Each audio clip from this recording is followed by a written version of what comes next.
पाहू शकलो नाही. म्हणून आपण आपल्या मातृभूमीमधून, आपल्या जिल्ह्यामधून हा आपल्या सर्व सुशिक्षित बेरोजगारांचा आवाज आपण या ठिकाणी उंचावलेला आहे. त्यांना सपोर्ट म्हणून आपण या ठिकाणी आलेलो आहोत.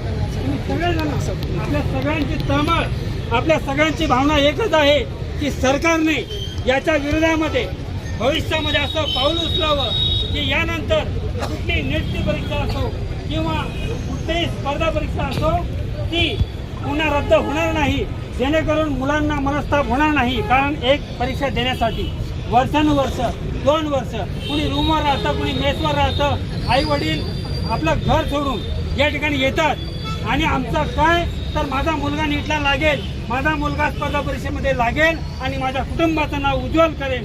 परंतु काही या राज्याची दंडांकी आणि आपल्या आर्थिक बळाचा वापर करून, नंबर 2चा वापर करून त्या ठिकाणी पेपर फुटतात आणि काही लोक